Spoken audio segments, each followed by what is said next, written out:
Vamos agora dar sequência ao nosso assunto sobre polígonos regulares. O primeiro tópico a ser tratado é medida dos ângulos internos de um polígono regular. É importante lembrar que em um triângulo, que é o polígono com o menor número de lados possível, a soma dos três ângulos internos, ou seja, de todos os ângulos internos de um triângulo, é igual a 180 graus.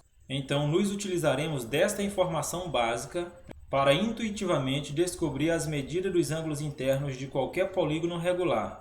O macete é simples, será observar em quantos triângulos é possível decompor um polígono regular qualquer, desde o quadrado, pentágono, hexágono e na sequência adiante. Observamos aqui pela ilustração que a decomposição funciona da seguinte forma.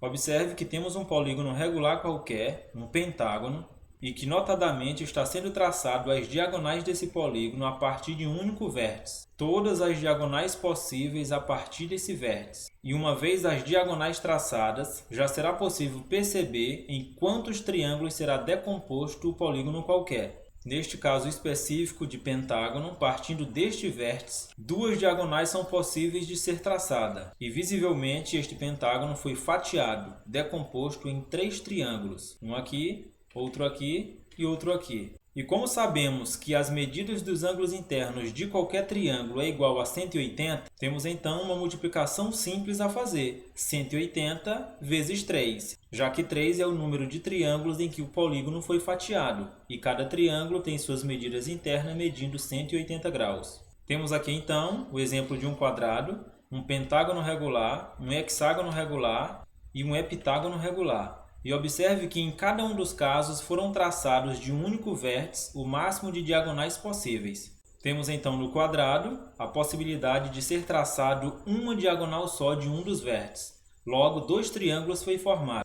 E como em cada um dos triângulos a medida dos ângulos internos é 180, temos então 2, que é o número de triângulos, vezes 180, como está ilustrado aqui.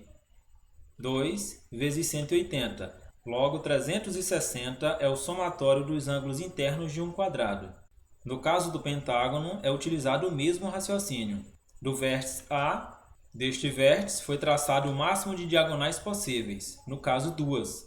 E observe que visivelmente o pentágono foi dividido em três triângulos. Então teremos 3, que é o número de triângulo, vezes 180. Como ilustrado aqui, 3 vezes 180, dando 540, o somatório total dos ângulos internos de um pentágono. Da mesma forma, conseguimos perceber no hexágono regular e no heptágono regular. Observamos que nesse caso, no hexágono regular, deste vértice partiu-se o máximo de diagonais possível, dividindo então o hexágono regular em 4 triângulos. Portanto, 4, que é o número de triângulos, vezes 180, como ilustrado aqui. 4 vezes 180, 720, somatório total dos ângulos internos de um hexágono. E da mesma forma no heptágono regular. Partindo deste vértice, 4 diagonais foi possível ser traçada, e observamos então que o polígono foi dividido em 5 triângulos.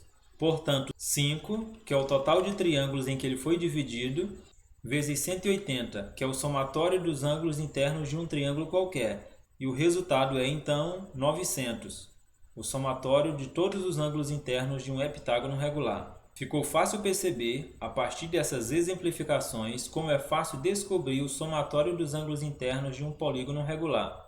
Porém, para ficar mais claro ainda, vamos ao GeoGebra e vejamos um pouco mais além em outros polígonos maiores. Temos aqui mais alguns exemplos de polígonos. Já vimos alguns nos casos anteriores. Observamos então no primeiro polígono, é um triângulo, logo a soma dos ângulos internos é 1 vezes 180. 1 por ser um triângulo só, 180 porque é o somatório dos ângulos internos de qualquer triângulo. No caso do quadrado, observe que foi fatiado em dois triângulos, portanto, 2 vezes 180. O resultado será o somatório dos ângulos internos do quadrado. Da mesma forma, vejamos nos demais. No pentágono, a formação de 3 triângulos, portanto 3 vezes 180. No hexágono, a formação de 4 triângulos, 1, 2, 3, 4, portanto 4 vezes 180.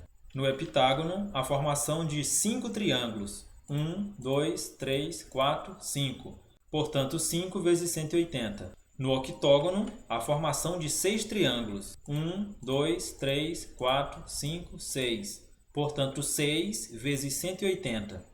No eneágono, a formação de 7 triângulos. 1, 2, 3, 4, 5, 6, 7. Portanto, 7 vezes 180. E no decágono, a formação de 8 triângulos. 1, 2, 3, 4, 5, 6, 7, 8. Portanto, 8 vezes 180. Observe então que é muito fácil descobrir o somatório dos ângulos internos de um polígono regular. Apenas traçar todas as diagonais possíveis a partir de um único vértice, verificar em quantos triângulos o polígono foi fatiado e multiplicar o número referente à quantidade de triângulos vezes 180.